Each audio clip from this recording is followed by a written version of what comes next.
Alhamdulillah. Alhamdulillah Rabbil Alameen. Wassalatu wassalam ala khatim al-anbiya, ashraf al-mursaleen, wa ala alihi wa ashabihi ajma'in, amma ba'd. Just as a reminder for myself and my brothers and sisters in Islam, we have Ramadan coming. And in preparation for Ramadan, one of the things that we need to prepare is our heart. The hadith, and many of you know this hadith, and when I mention it, you will remember it. But it's a hadith we don't think about. The Sahih hadith, Anas ibn Malik radiallahu anhu reports from Abdullah ibn Amr ibn al-As. Anas radiallahu anhu is a Sahabi. And he's reporting here from another Sahabi. Abdullah ibn Amr ibn al-As radiallahu anhuma. Abdullah is a Sahabi, his father Amr ibn al-As is also a Sahabi radiallahu anhu. Abdullah ibn Amr ibn al-As was a Zahid. And even amongst the Sahaba, he was known for a lot of zuhud. He used to pray every night. He used to fast every day. He used to finish the Quran in a day until Rasulullah sallallahu alaihi wasallam forbid him. He told him, fast one day, don't fast the other day. Pray some nights, sleep a part of the night. And he read the Quran, but not in less than, and he gave the days and things. Meaning he had such a zeal for good that Rasulullah sallallahu alaihi wasallam had to give him a method that would be sustainable. Like that's how much zeal he had. Anas ibn Malik reports this hadith from him. Abdullah ibn Amr ibn As radiallahu anhuma says that we were in the masjid and Rasulullah sallallahu alaihi wasallam told us that the next person to enter from this bab, from this door, is a person of Jannah. You know the hadith. And this is a beautiful way of teaching. Rasulullah sallallahu alaihi wasallam, he would utilize different techniques to teach the Sahaba. Now here the Sahabi, he came in, as a mashhur riwayah, it says that he was one of the Ansar. Some of the riwayat mention it's Sa'ad radiallahu anhu, the Ansari Sa'ad. Khair, this Sahabi comes in and he goes, he makes wudu, he makes rak'atayn. The next day it happens again, and Rasulullah sallallahu alaihi wasallam, the next person to enter from that door is a person of Jannah. The same Sahabi Ansari comes in. The third day it happens again. Rasulullah sallallahu alaihi wasallam, the next person to enter from this door is from the people of Jannah. Same Sahabi comes in. Here Abdullah ibn Amr ibn As radiallahu anhuma, he wanted to know what was, like he had that zeal. He wanted to know what was special about this Sahabi. And he's not from the most famous of the Sahaba. It's not Abu Bakr and Umar and Uthman and Ali radiallahu anhum. It's not Abdullah ibn Abbas. It's not Abdullah ibn Mas'ud and so on. So what was special? He wanted to know. He didn't want to just go and ask him what's special. Right? So what he did, look at how far he went to gain this secret, this knowledge, this amal. What can I do to be like the people of Jannah, to be from the people of Jannah? He told him, me and my father have an issue. And he didn't tell him like a fight or something. He didn't lie. But he said, me and my father have some things, and I need a place to stay. And the Sahaba were so, without takalluf, without any formalities, He was like, okay, come stay at my house.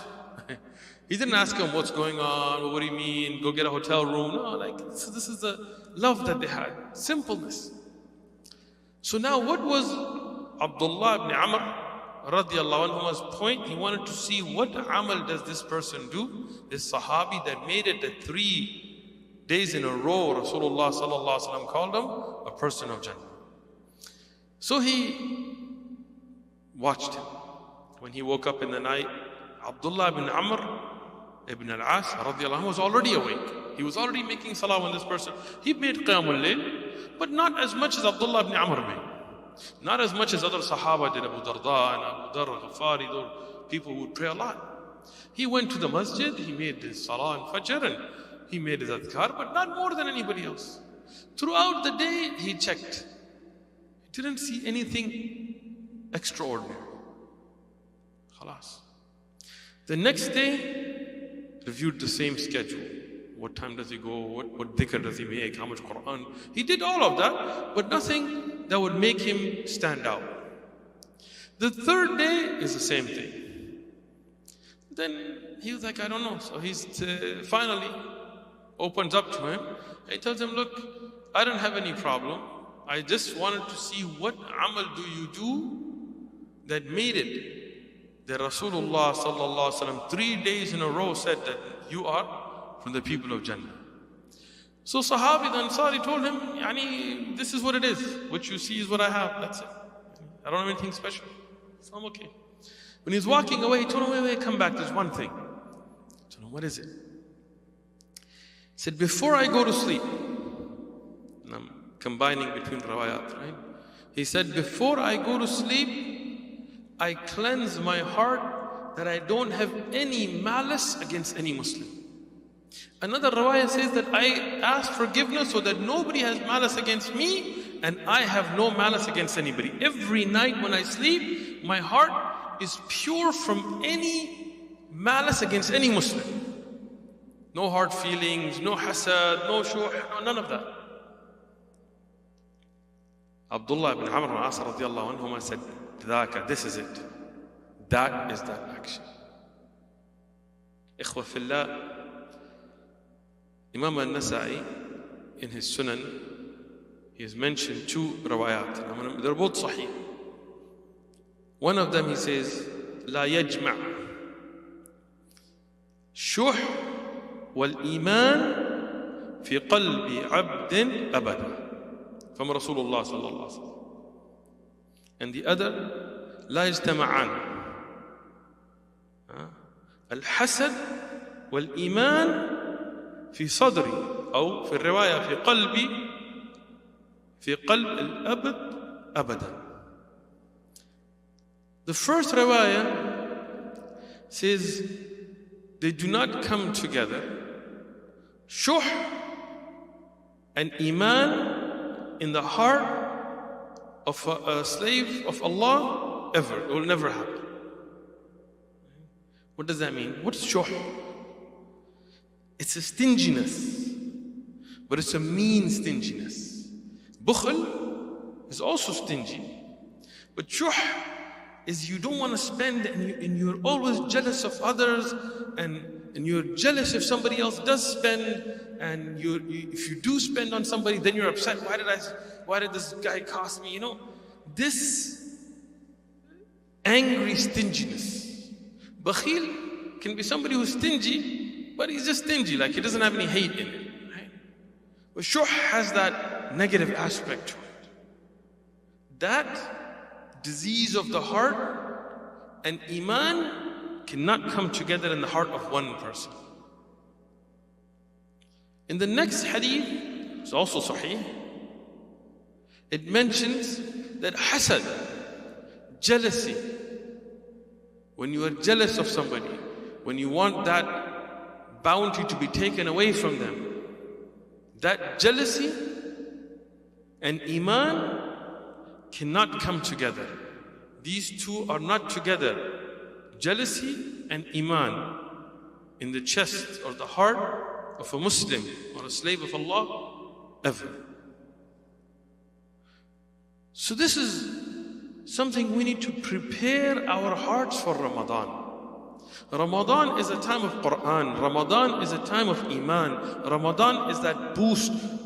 But sometimes we don't feel it, because we haven't prepared our hearts to host that iman. You know, one of my shaykh used to always give this example. He said, when a shaykh teaches something, it is like somebody feeding. They're giving you the spiritual nourishment. But when the plate is not clean, then even the best of foods won't benefit. Like imagine if somebody has najasa, something filthy on a plate, and then you put the tastiest, best, nutritionist food in that najasa, who's going to eat it? So you gotta clean the plate first. If the plate's already full and you put food on it, it's just gonna roll over. So if you want that iman to settle in your heart, you have to cleanse the heart first. You have to take shuh, hasad, shirk, riya. I'm just going to mention a few of these things that I could speak for days and days on this issue. Right? But what do we have to do? We have to take those amrad al-qulub, those diseases of the heart, out first. This is all from Sahih Hadith. It's not like I'm making this up, right? So, if you have that stinginess, that meanness, you need to work on that. Before Ramadan, I need to cleanse from that. If you have hasad, like you see a brother doing good, maybe somebody seeking knowledge, maybe Allah has blessed somebody with wealth, maybe Allah has blessed somebody with health, and you're like, why him? Why I gotta be sick? Why I gotta be like this? Why am I struggling? If you have that hasad, cleanse it. Take it out. Allah bless it for him. Barakallah lahu. Make dua for them.